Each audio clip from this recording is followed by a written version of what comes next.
जय हिंद दोस्तों, आज की इस वीडियो क्लास में आपका स्वागत है। आज हम बात करेंगे सीटेट पेपर 1 की ईवीएस की, जिसका चैप्टर का नाम है ऐसे भी होते हैं घर। ठीक है, चैप्टर का नाम क्या है? ऐसे भी होते हैं घर। यहाँ पे डिफरेंट स्टेट के बारे में कैसे कैसे घर पाए जाते हैं उसके फीचर्स के बारे में। जैसे फर्स्ट ऑफ ऑल लिखा हुआ है असम। असम में बहुत बारिश होती है। असम में घर जमीन से लगभग 10 से 12 फुट ऊंचे बने होते हैं। उन्हें मजबूत बांस के खंभों पर बनाते हैं। ये घर अंदर से भी लकड़ी के बने होते हैं। जैसे अगर बात करते हैं असम की, तो असम में क्या होता है कि असम में उसका घर का फीचर क्या रहता है? जानते हैं कि असम में बहुत ज्यादा बारिश होती है, तो वहां पे जो घर बनते हैं वो जमीन से 10 से 12 फुट क्या बनते हैं? ऊंचे बनते हैं। और क्या है कि उन्हें मजबूत बांस के खंभों से बनाया जाता है, और उनका घर भी जो अंदर रहता है वो लकड़ी का ही बनाया रहता है। ये कहाँ की बात हो रही है? असम की। दूसरा आते हैं मनाली के। तो मनाली एक पहाड़ी इलाका है। मनाली एक पहाड़ी इलाका है। यहाँ भी बारिश बहुत होती है, और बारिश के साथ साथ यहाँ पे बर्फ भी क्या होती है। जब ठंड ज्यादा हो जाती है तो धूप में बैठना क्या लगता है? अच्छा लगता है। यानी मनाली के जो लोग होते हैं वहाँ जब ठंड ज्यादा हो जाती है तो धूप में बैठना क्या करते हैं? पसंद करते हैं। इसकी घर की बात किया जाए तो मनाली में घर पत्थर या लकड़ी के बनाए जाते हैं।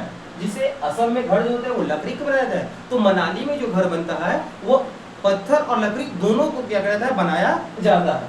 अब उसके बाद आते हैं राजस्थान में। राजस्थान में बारिश बहुत कम होती है और खूब गर्मी पड़ती है। यानी कि राजस्थान में ऐसे भी हम लोग जानते हैं कि राजस्थान में बारिश बहुत कम होती है, और कम होने के साथ गर्मी भी क्या होती है? ज्यादा पड़ती है। वहाँ पे रेतीला जगह है, उससे धूप भी क्या होती है? ज्यादा हीट कर जाती है, तो दिन का मौसम ज्यादा गर्म हो जाता है। वहाँ पे लोग किस टाइप के रहते हैं? तो राजस्थान में लोग मिट्टी के घर में रहते हैं।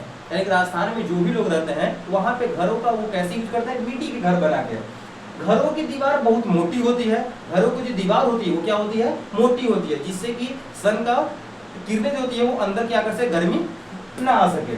इन दीवारों में मिट्टी से लीप पोत कर सुंदर बनाया जाता है। घरों की छतें कटीली झाड़ियों की बनी होती है। याद रखिएगा, अगर राजस्थान में जो घर की जो छत बनी होती है वो कटीली झाड़ियों से बनी होती है। उसके बाद उसका जो सेलिंग होता है, छत होता है, वो कुछ ज्यादा ऊंचा तक रहता है, जिससे सन की किरणें क्या होता है? यानी कि सन की जो गर्मी हो वो हमारे यानी कि घरों में कम तक आ सके। दिल्ली की बात करते हैं तो दिल्ली में ऊंची ऊंची मीनारें होती है। कश्मीर में हाउस बोट भी रहता है, और जम्मू कश्मीर में लोग इलायची और बादाम डाला हुआ कहवा पीते हैं। ठीक है, जैसे ये था क्या? घर के बारे में। आपसे ये प्रश्न कैसे पूछा जाएगा? या तो आपसे मैच द फ्लोइंग करके पूछा जाएगा। ठीक है, आपको इधर एक स्टेट के बारे में, इधर घर की क्वालिटी के बारे में कि हाँ इस घर की क्वालिटी किस स्टेट में पाई जाती है, या तो स्टेटमेंट में पूछा जाता है कि असम में जो घर पाए जाते हैं वो किस टाइप के घर पाए जाते हैं उसके बारे में बताइए, या तो मनाली में किस टाइप के घर पाए जाते हैं, राजस्थान में किस टाइप के घर पाए जाते हैं, उसका हमें फीचर्स क्या करिए बताइए। ठीक है, थैंक यू।